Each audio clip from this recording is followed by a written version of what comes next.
오늘 주신 하나님의 말씀은 여호수아 20장 1절에서 21절 3절 말씀입니다. 모두 일어서서 하나님의 말씀을 합독하겠습니다.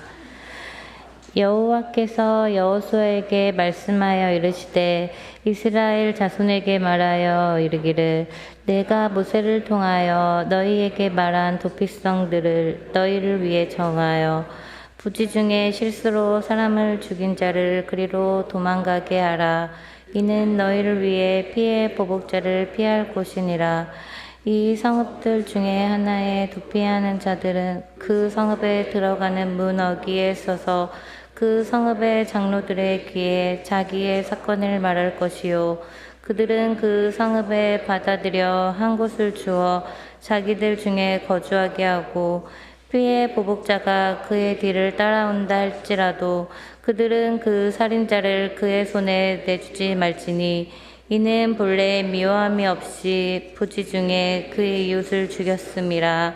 그 살인자는 회중 앞에 서서 재판을 받기까지 또는 그 당시 제사장이 죽기까지 그 성읍에 거주하다가 그 후에 그 살인자는 그 성읍 곧 자기가 도망하여 자기 성읍 자기 집으로 돌아갈지라 하시니 이에 그들이 납달리 산지 갈릴리 게데스와 에브라임 산지의 세겜과 유다 산지의 기럇아르바 곧 헤브론과 여리고 동쪽 요단 저쪽 우르벤 지파 중에서 평지 광야의 베셀과 갓 지파 중에서 길리안 라몬 무삿 지파 중에서 곤란을 구별하였으니 이는 곧 이스라엘 모든 자손과 그들 중에 거류하는 거류민을 위하여 선정된 성읍으로서 누구든지 부지 중에 살인한 자가 그리로 도망하여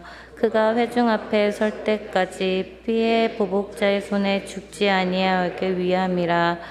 그때 레위 사람의 족장들이 제사장 알라살과 눈의 아들 여호수아와 이스라엘 자손 지파 족장들에게 나와 가나안 땅 실로에게서 그들에게 말하여 이르되 여호와께서 모세에게 명령하사 우리가 거주할 성읍들과 우리의 가축을 위해 그 목초지들을 우리에게 주라 하셨나이다 하매 이스라엘 자손이 여호와의 명령을 따라 자기 기업에서 이 성읍들과 그 목초지들을 레위 사람들에게 주니라.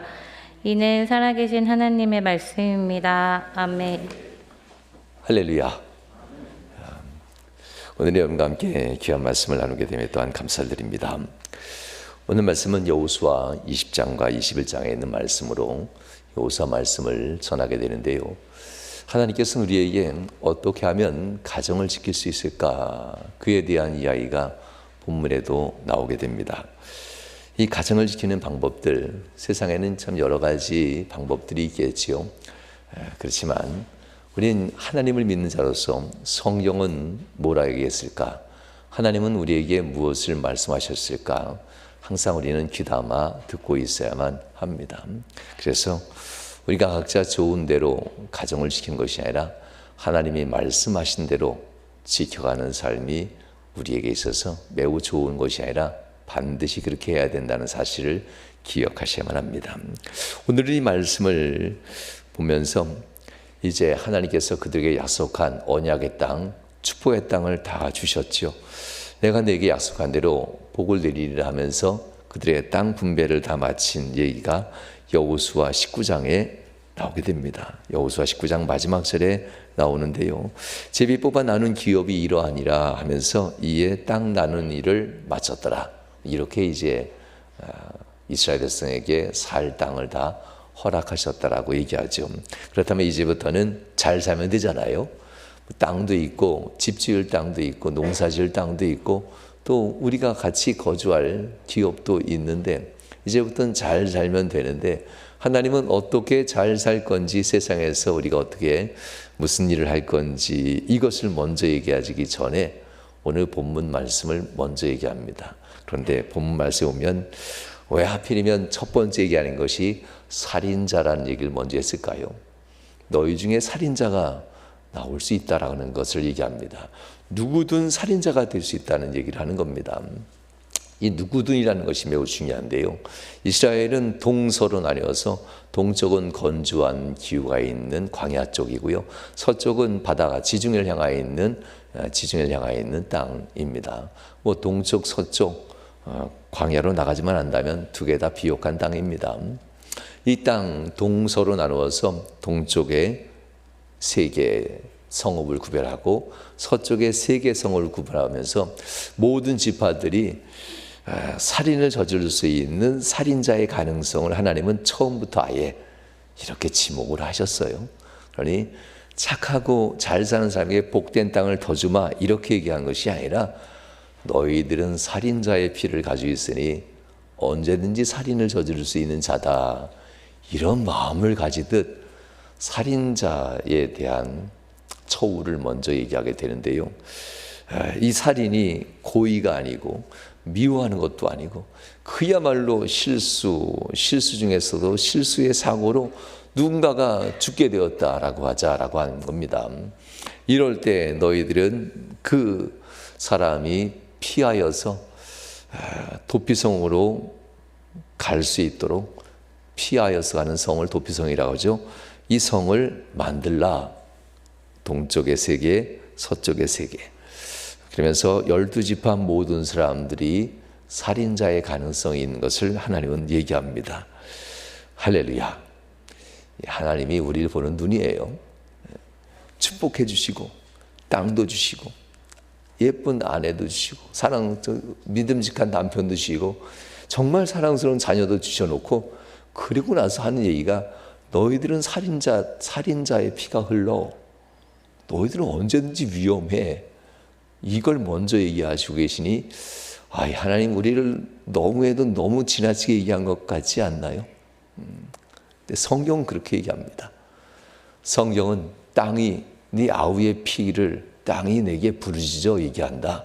네가 네 아우를 죽여 이 땅이 피를 받았는데 이 땅이 네 아우를 네가 죽였다고 내게 고하고 있다라고 하면서 가인과 아벨의 이 사건에 대한 얘기를 창세기 첫 번째부터 하나님은 얘기합니다. 너희들이 밟고 있는 이 땅 자체가 너희들을 살인자라고 내게 고소하고 있어.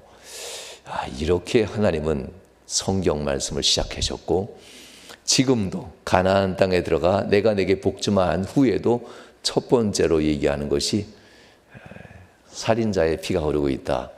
이 얘기를 먼저 하니 생각보다 하나님 참 뒤가 참 기신 것 같아요. 복 주시면서도 잊지 말아라. 이렇게 얘기하는 걸 보면요. 사랑하는 여러분, 왜 그러셨을까? 도피성을 구별할 때 6개 성을 구별하면서 하나님은 이렇게 얘기합니다. 너희를 위하여 라고 합니다. 20장 30절 말씀에 보면 오늘 보면 20장 33절 말씀에 보면 이렇게 나오지요. 부주 중에 실수로 사람을 죽인 자를 그리로 도망하게 하라 라고 하면서 바로 너희를 위하여 피해 보복자를 피할 것이니라. 그 살인자를 위하여라고 표현하지 않고요. 너희를 위하라고 표현해요. 너희들. 하나님이 보기에는 우리 모두가 다 이렇게 연약한 자라는 것을 하나님은 항상 알고 있어요. 마치 부모 눈에는 백수를 바라보는 어머니 눈에는 여든을 넘어가는 아들이 아직도 어린아이잖아요. 얘 나가거든 찾길 조심하거라. 횡단보도 건널 때 차 조심하고 항상 조심하라. 아니 여든을 넘어가는 아들도 나이가 들고 손주 손녀들도 있는데 백수를 바라보는 어머니 눈에는 여전히 아이처럼 보이는 것처럼 하나님 눈에는 현실이 보이는 겁니다. 그들이 살인자가 아니라 너희들이 위험한 자야. 너희들도 조심해 하면서 본문 3절에서는 너희를 위하여 피해 보복자를 피할 곳을 준비하라 라고 이렇게 말씀하는 것을 보게 됩니다. 이것을 보면서 우리에게 대한 하나님의 마음입니다. 언제든지 위험한 곳에 있는 것이 아니라 너 자신이 위험한 자야. 이거 잊지 말아라 라고 하는 겁니다. 상황과 조건이 맞으면은 냄비에 있는 물이 왜 끓어요? 상황과 조건. 우린 집에는 가스레인지나 뭐 전기 아니면 뭐 전자레인지 있잖아요. 조금만 맞으면 그 냄비 안에 있는 물이 끓기 시작해요. 물은 끓을 수 있어요. 물이 어떻게 안 끓어요? 열이 가해지는 순간 끓는 거니까요. 우리 인생 안에 끓을 수 있는 물과 같은 존재가 있는데 조건만 맞으면 이 물이 끓어버리듯이 우리가 범죄한다는 겁니다. 아무리 절제하려고 해도. 이런 것을 잊지 말아라 하면서 하나님께서는 너희를 위하여 피할 길을 항상 준비해 둬라 라고 합니다. 그러면서 도피성을 얘기하죠. 후에 도피성은 무엇인지 이제 또한 말씀드리겠는데요. 이렇게 하나님께서는 너희 안에 언제든지 범죄를 저지를 수 있는 실마리가 있기니 사단마귀가 이것을 조건과 환경을 맞추어서 너희를 격동시킬 때가 올 거다라는 것을 잊지 말아라 하면서 이 축복 다음에 우리를 일깨웁니다. 그러니 사랑하는 여러분, 잘 될수록 하나님 앞에 겸손하셔야 되고요. 잘 될수록 하나님 앞에 납작 엎드려야 되는 이유가 이런 겁니다. 하나님은 지켜보셔요. 어려울 때야 우리가 하나님 앞에 엎드려 기도하고 하나님 의지하니까 하나님 가까이 계시잖아요. 그러나 잘 될 때 오히려 하나님 앞에 한 발짝 멀어지기도 해요. 이럴 때 오히려 하나님은 더 눈을 크게 뜨고 지켜본다는 겁니다. 이가 혹시 심중에 죄악을 품지 않을까? 심중에 혹시라도 세상에 흉어물을 갖지는 않을까? 하나님은 더 지켜보면서 도피성이라는 것을 준다는 겁니다. 또 한 가지를 얘기해요. 너희들 중에 너희들이 가지고 있는 것 중에 이것 좀 내놓아야 되겠다 하면서 12지파에게 네 지파 세 지파지요. 4:32. 예. 그래서 세 지파씩 땅 좀 내놔봐 라고 합니다. 너희들이 가지고 있는 수많은 성읍들 중에서 세 지파씩 묶어서 땅을 내놓는데 첫 번째 묶어진 유다와 시므온과 베냐민, 예루살렘을 중심으로 있는 성전을 중심으로 있는 이 지파들에게 13성읍을 내놔라 라고 합니다. 이 13성읍을 내놓을 때는 제사장, 대제사장의 가문인 아론의 후손들에게 주어지는 땅이 됩니다. 아론의 후손들이 이 13성읍에 살면서 예루살렘 성전을 중심으로 성전에서 제사를 드릴 수 있도록 첫 번째 고핫 후손 중에 아론의 후손들에게 그렇게 주게 되지요. 두 번째, 아론의 후손 말고 다른 아론 형제 말고 그 다른 형제들의 후손들이 있겠지요. 고핫 자손의 나머지들은 또 다른 이제 중부권에 있는 이스라엘의 중부권에 있는 지파들이 10성읍을 내놓습니다. 10성읍을 내놓고 이들에겐 이 고핫 지파의 자손의 나머지 사람들이 또한 머물게 하고요. 그 다음에 또 레위 후손 중에 게르손 후손이 있습니다. 게르손 후손들에게 또다시 갈릴리 중부권에 있는 이 세 지파가 13성읍을 구별해서 게르손 후손들 레위 지파의 또 다른 아들이죠. 레위의 또 다른 아들들 그들에게 13성읍을 주고 거기에 머물게 하고 그리고 또한 북쪽과 동쪽에 있는 나머지 세 지파 이런 지파가 다시 12성읍을 구별해서 이 레위 지파 남은 사람들 무라리 자손이라고 하지요. 그러니 레위의 아들들 세 아들 그 고핫과 게르손과 무라리에게 이제 땅을 주는 겁니다. 그런데 왜 그랬냐면요. 레위는 너희의 장자를 대신해서 내게 바쳐진 자들이다라고 그랬어요. 12지파, 13지파가 되지요. 실제적으로는요. 그 중에 한 지파 애굽을 떠날 때에 장자들은 다 죽게 되는데 이게 애굽의 징벌이었잖아요. 애굽 땅에 있는 사람들에게 주어진 징벌.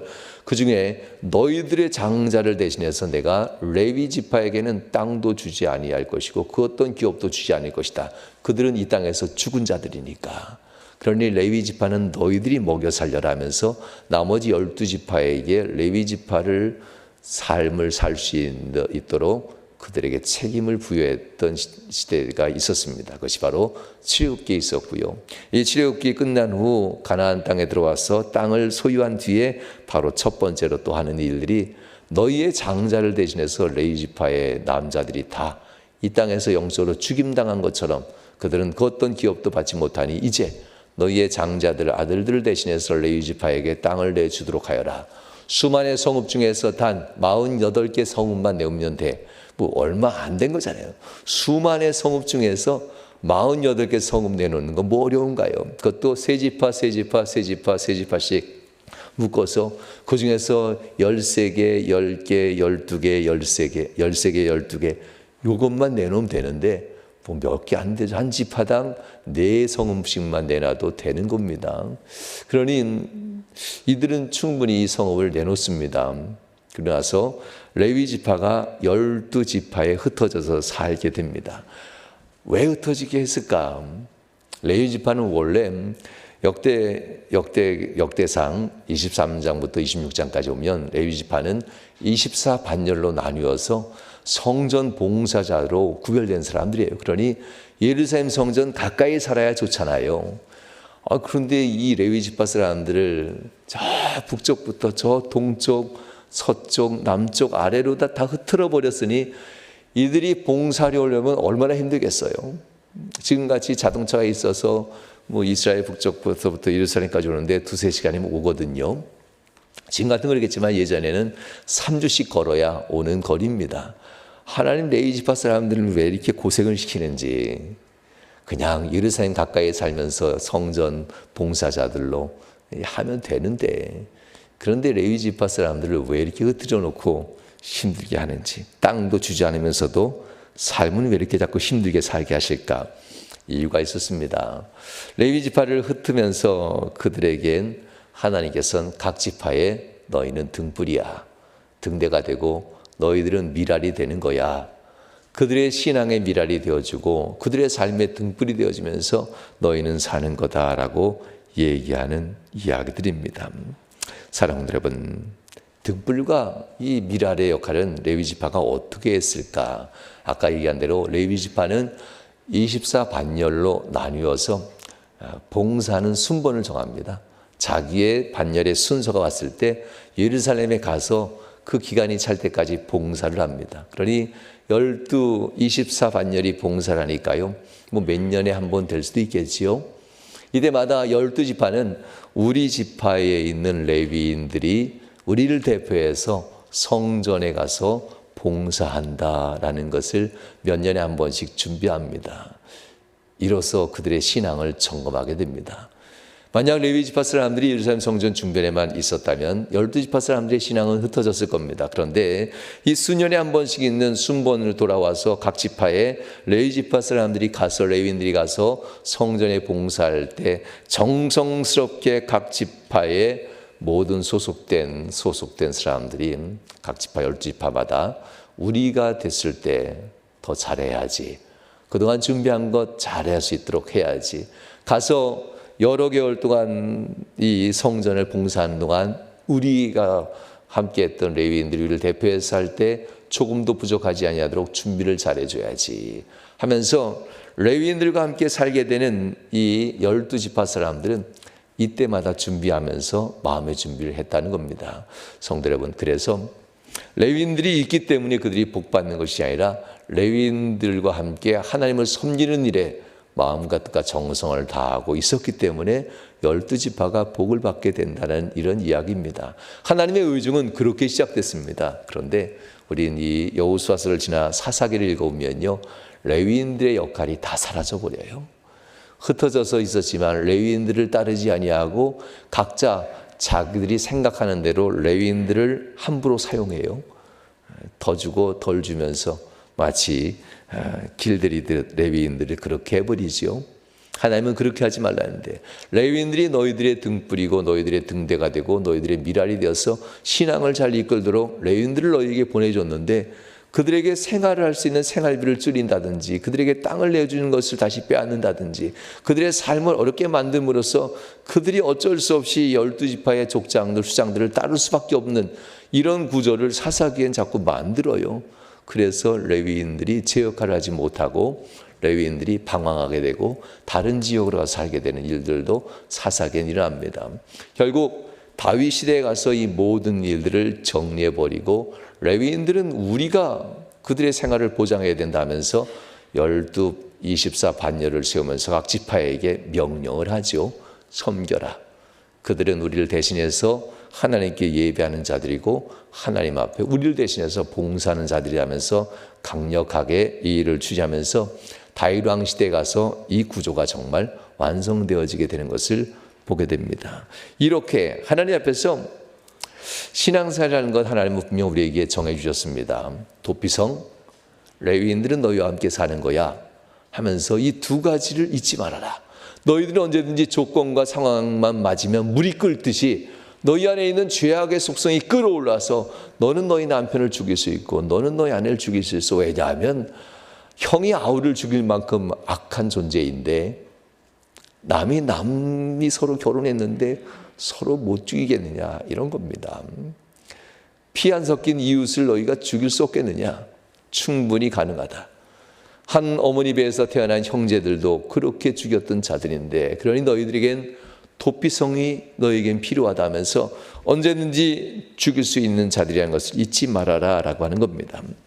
이 두 가지였습니다. 그리고 또 한 가지는 하나님 앞에서 우리의 섬김, 곧 예배, 봉사하는 것, 그리고 성도들 간에 교제하고 사랑을 나누는 이 일들, 이건 순번이 돌아올 때마다 항상 잊지 말고 기억하고 있어라.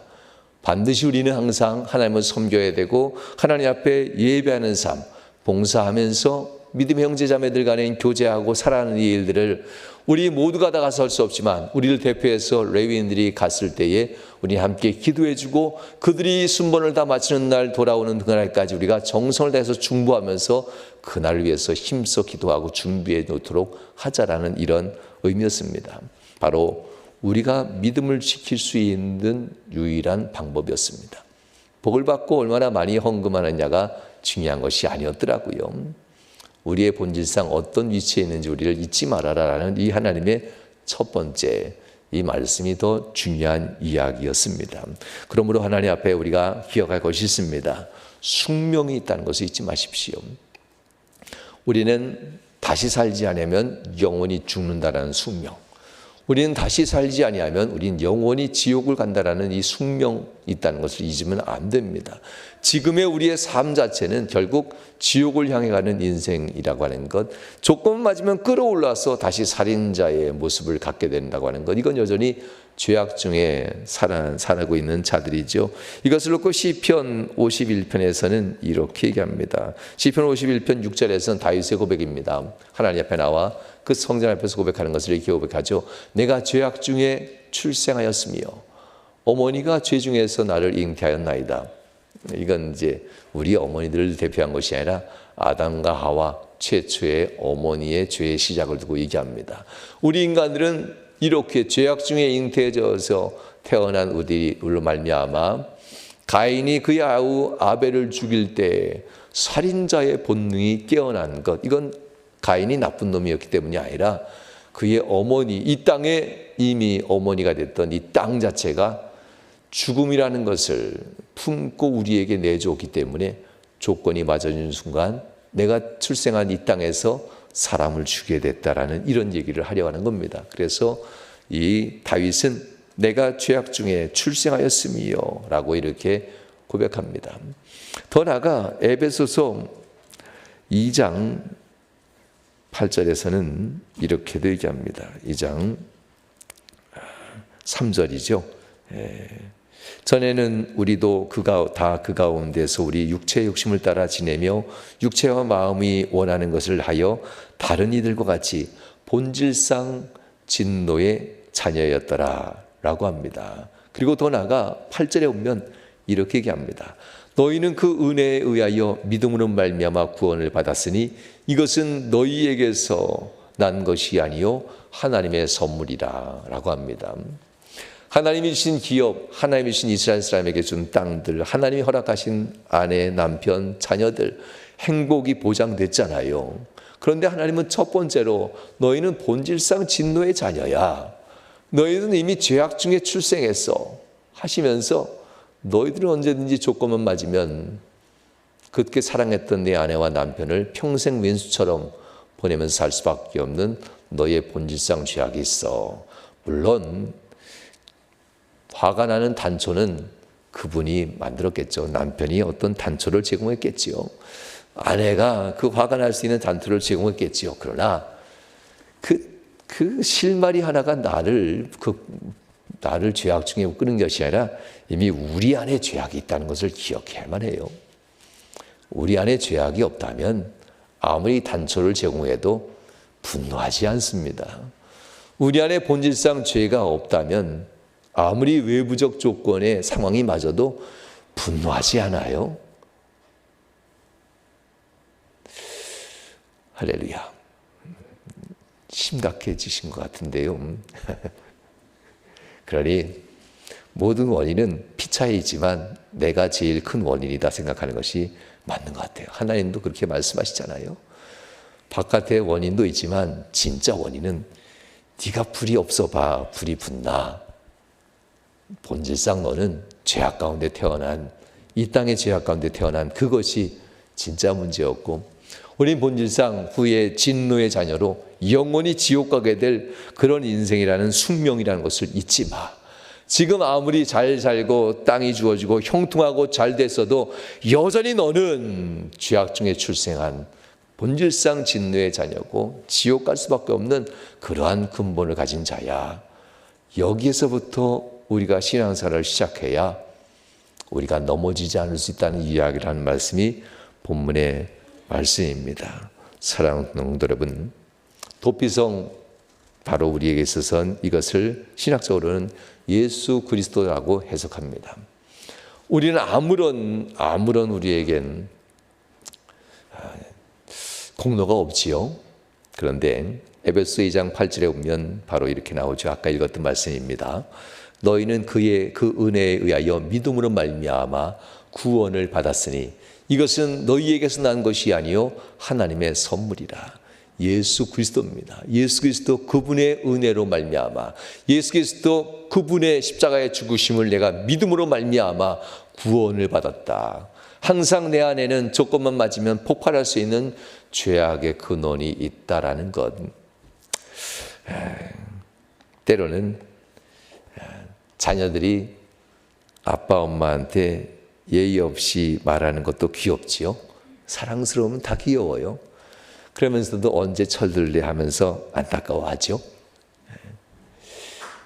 하나님도 우리처럼 그런 마음이어서 좋겠는데 언제 철들래 하지는 않으시는 것 같아요. 하나님은 너 예의 없다, 죄악 가운데 있구나, 언제 철들래 하나님은 이런 말 하지 않으세요. 그럼 너 지옥 간다.